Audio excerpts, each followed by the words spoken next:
a determinar en el Tribunal Constitucional la extinción de dominio, que ha sido muy cuestionada últimamente porque esta ley estaba siendo mal aplicada, porque teniendo en cuenta que la extinción de dominio es una consecuencia patrimonial de actividades ilícitas, que consiste en declaración de actividades que da la titularidad al Estado, ¿ya? Y esto también marcado en el artículo 70 de la Constitución Política del Perú. Para hablar de este tema, hemos invitado al especialista en tema constitucional, analista internacional y abogado de profesión, el doctor, y también, dicho sea de paso, político, el doctor José Antonio Torres Iriarte. Doctor, gracias por compartir con Hágase Justicia. Buenas tardes.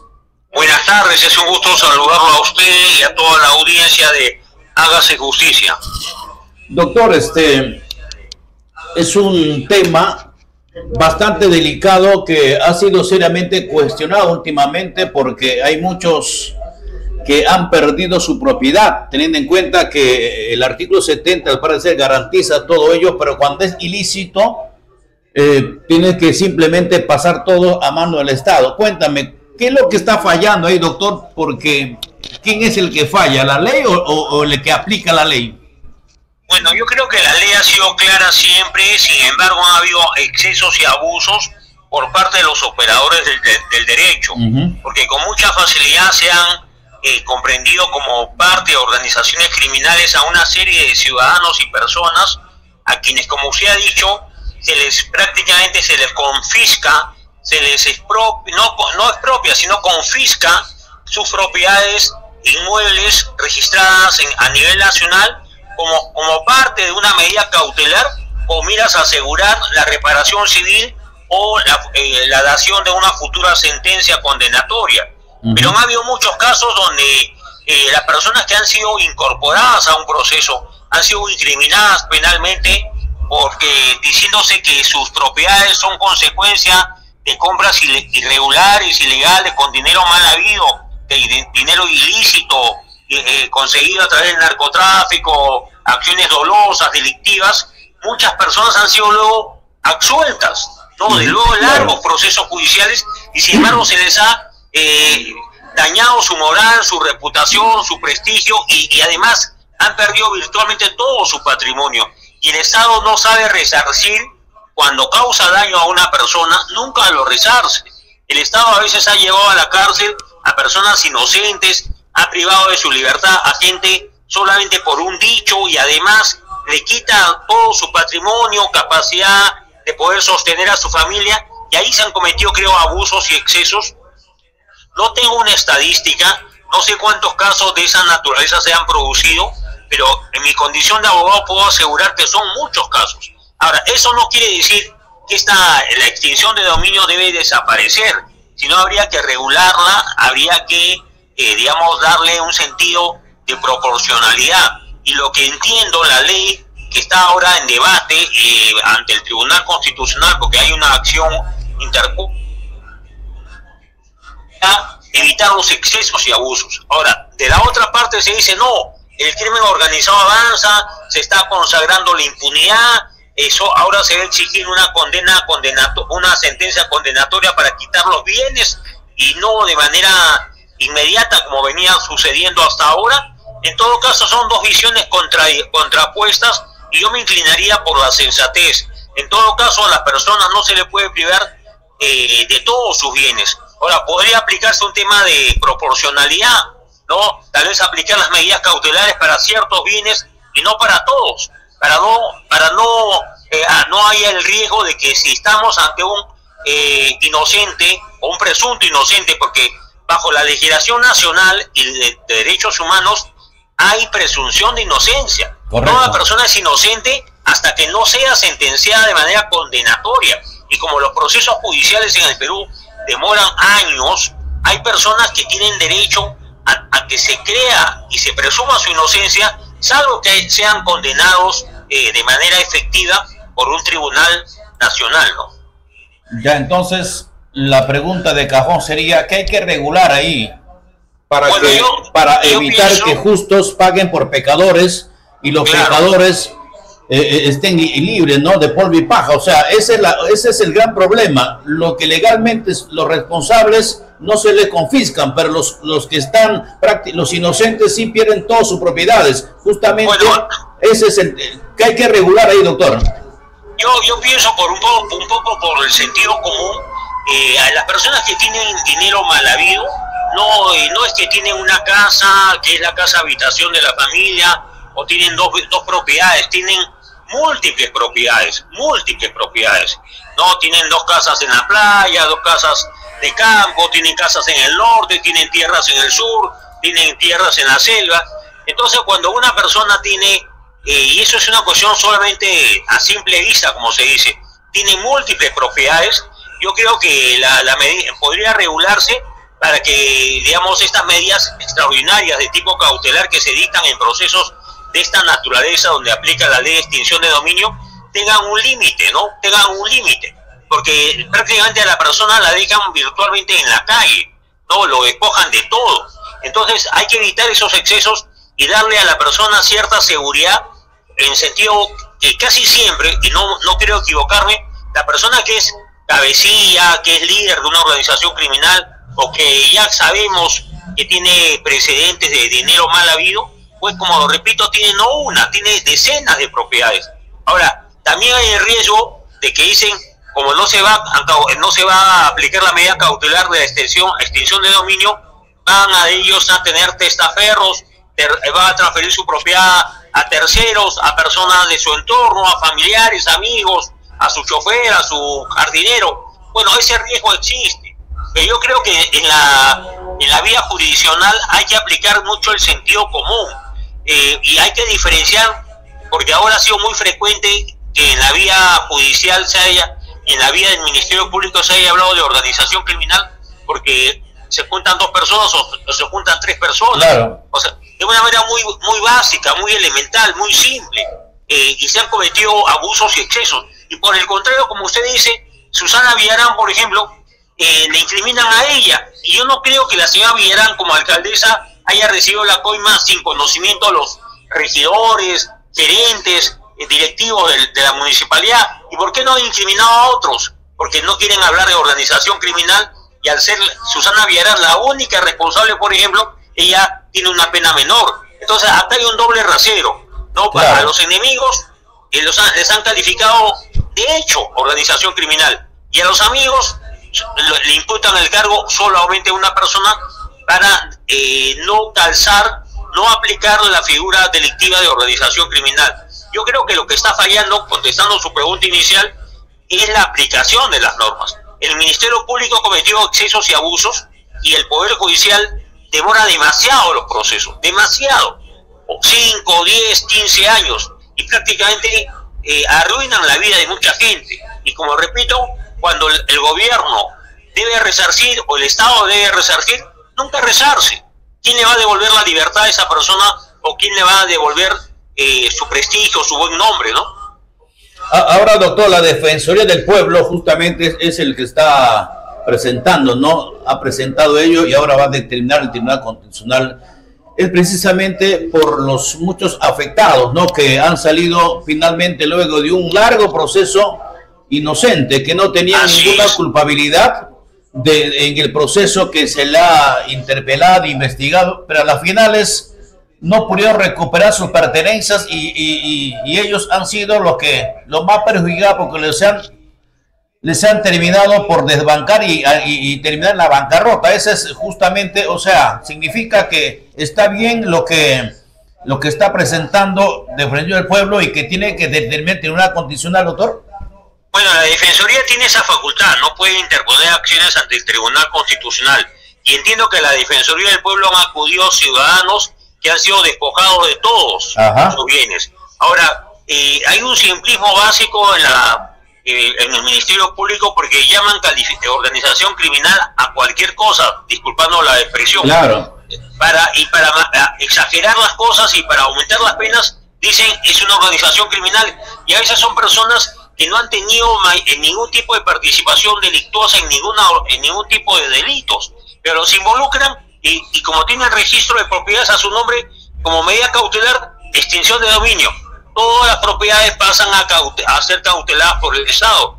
Y cuando se resuelve el juicio, son absueltos, como usted bien dice, ya son sus bienes inmuebles irrecuperables, o las casas que tuvieron, o los inmuebles que tuvieron están prácticamente en ruinas, ¿no? Han dejado la casa desmantelada, la propiedad demolida, qué sé yo. ¿Y quién devuelve quién garantiza el resarcimiento, no? Entonces yo creo que hay que ir hacia los cabecillas. Y ese es un trabajo de inteligencia, es un trabajo de la fiscalía, es un trabajo serio, no hay que adelantar opinión con tanta ligereza. Y yo creo que acá se ha politizado mucho la justicia. Siempre se ha hablado de los Sánchez Paredes, por ejemplo, y los Sánchez Paredes están gozando de buena salud. No se ha hablado de que Acuña ha sido parte del grupo de los Sánchez Paredes, César Acuña, y César Acuña nadie lo toca, ¿no? Y tiene un patrimonio incalculable. Él mismo dice que tiene plata como cancha, ¿no? Y nadie lo ha tocado. Y a veces con mucha ligereza se dice, fulano, sultano y megano son una organización criminal solamente en base a dichos o rumores. Yo creo que si la Defensoría ha actuado, debo pensar que siendo un órgano autónomo, la Defensoría del Pueblo ha recibido la inquietud de muchos afectados, y en base a eso ha impulsado una acción ante el Tribunal Constitucional que yo entiendo debe resolver conforme a derecho y con un sentido objetivo, para no dejando de lado cualquier pasión, cualquier interés político, ¿no? Doctor, ahora, teniendo en cuenta que esta ley de extinción de dominio es una espada de doble filo, corta a la derecha y corta a la izquierda. Entonces, ante esta situación, ¿qué cree que va a resolver el Tribunal Constitucional? Porque también ellos se ven entre la espada y la pared.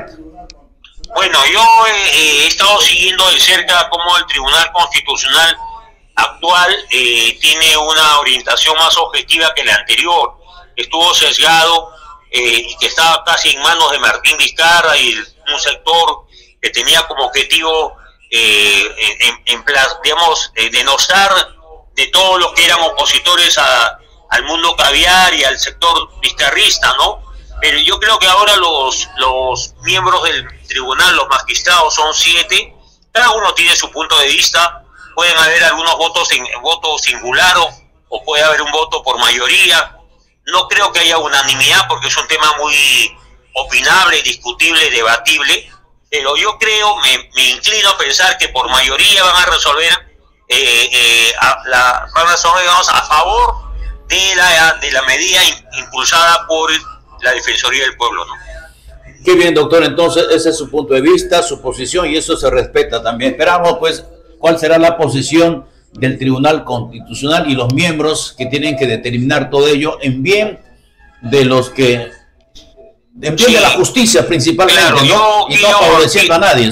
Claro, acá no se trata de digamos, por una simpatía política o antipatía, encauzar a nadie. Y quiero hacer una precisión. Ayer la Comisión Permanente del Congreso ha aprobado acusaciones constitucionales contra Francisco Sagasti y contra Martín Vizcarra. Luego irán esas causas al Pleno del Congreso.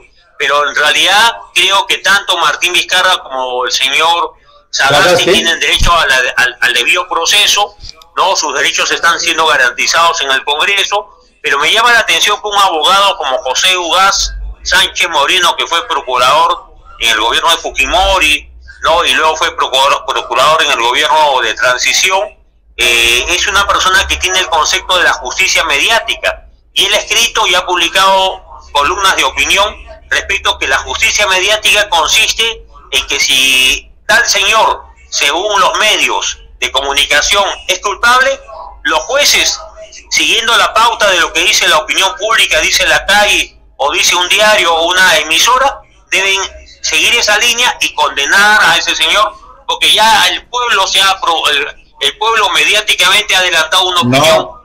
No concordamos con eso. O condenando a esa persona, claro, que recién está siendo investigada. Entonces, ¿cómo es la vida? Ugaz Sánchez Moreno ahora sale a defender la inocencia de Sagasti, ¿no? El expresidente Francisco Sagasti, que fue un presidente por un tiempo breve. Transitorio. ¿no? Transitorio, que no fue elegido por el pueblo, pero habla de su inocencia. Y valgan verdades, creo que no es el momento de hacer escarnio de nadie. Pero sin embargo, muy al margen de hacer escarnio, Sagasti no es ningún santo, pues, doctor. Absolutamente. Tiene el presidente de que, habiendo sido rehén en la embajada de Japón, a la hora que el grupo emerretista le dio libertad, no, él sale y le pide un autógrafo al señor Serpa Cartolini, ¿no? Y un autógrafo como si fuera un honor tener la firma de un criminal emerretista que tuvo como rehenes a tantos peruanos. Entonces, esa conducta impropia del señor Sagasti en el año 96, cuando fue rehén, se ha visto de manifiesto después, cuando fue presidente, porque cometió más de un estropicio contra la Constitución y favoreció de alguna forma el fraude electoral que en mi concepto se consumó en la primera y segunda vuelta del año 2021, ¿no? Sin embargo, doctor, la ley es para todos. La ley no tiene acepción de personas, ni tampoco es discriminatorio. Tú has cometido infracción, simplemente tienes que someterte a la ley. Eso es todo. O sea, no es por cargo, ni porque eres presidente o porque eres barrendero. No, la ley es para todos. Bueno, efectivamente, todos somos iguales ante la ley. Todos somos iguales sin importar nuestra condición social, económica. Todos somos iguales ante la ley y no deben haber privilegios de ningún tipo. Ahora, en el caso de Martín Vizcarra, lo estamos viendo como hasta el final jura su inocencia, a pesar que le han comprobado que durante años su sueldo no lo tocaba, su cuenta sueldo no lo tocaba. Entonces, ¿de qué vivía? De la coima que había recibido, coima que le habían entregado de efectivo, ¿no?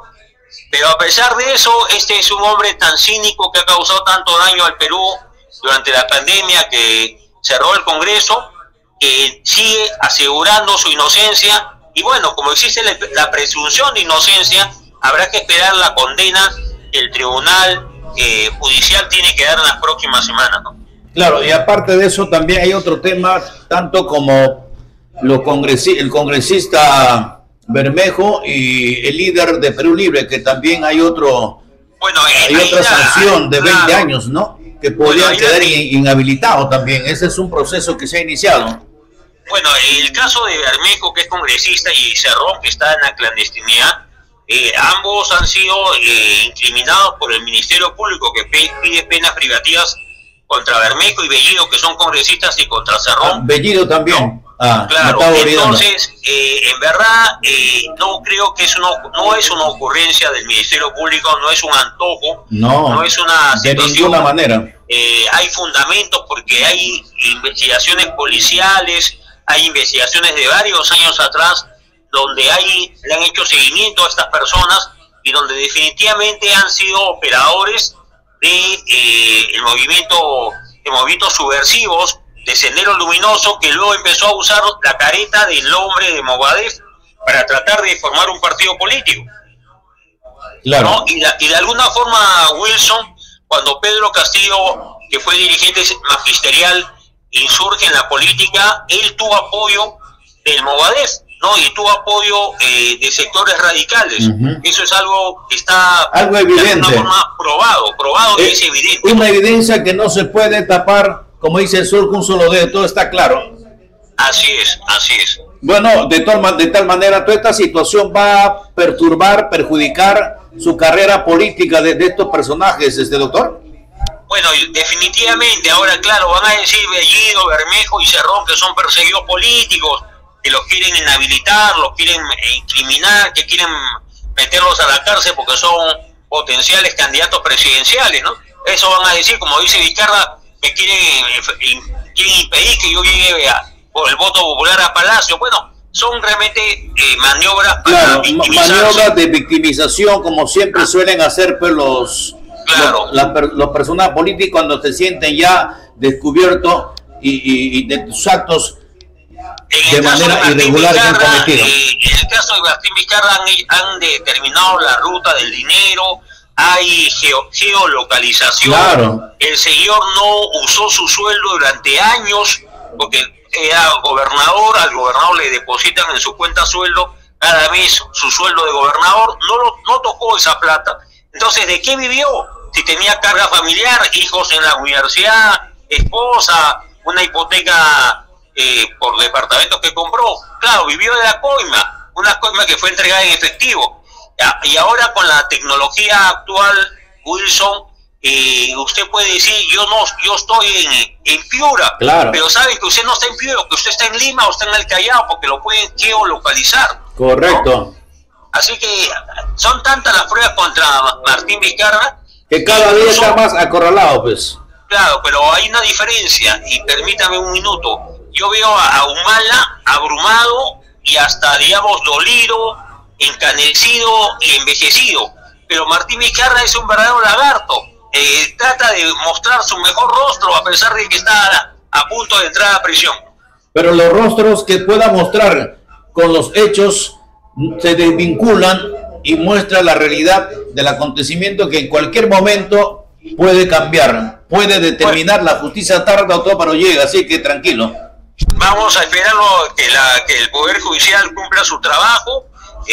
Creo que no puede quejarse, le están dando la oportunidad de tener una defensa legal. Incluso el señor sigue haciendo campaña porque está viajando a provincias a hacer manifestaciones, a pesar que está inhabilitado, ¿no? Tiene ciertos privilegios que no le correspondería tener porque él debería tener impedimento incluso de salir de Lima, ¿no? Quiero terminar diciendo, no hay cuerpo, no hay enfermedad que dure 100 años ni cuerpo que la resista, doctor. Así que... Bueno, efectivamente. O sea, todo eso, todo tiene su momento, todo tiene su final, así que eso le espera a Martín Vizcarra. Él es un ser humano y tarde o temprano tiene que terminar frente a su delito que él ha cometido. Así que eso es lo que yo espero y de repente muchos también. Gracias, doctor, por compartir esta entrevista aquí en Hágase Justicia, y en cualquier momento lo voy a invitar para seguir hablando temas de interés de coyuntura nacional. Gracias, buenas tardes. Buenas tardes, muchas gracias. Muy amable.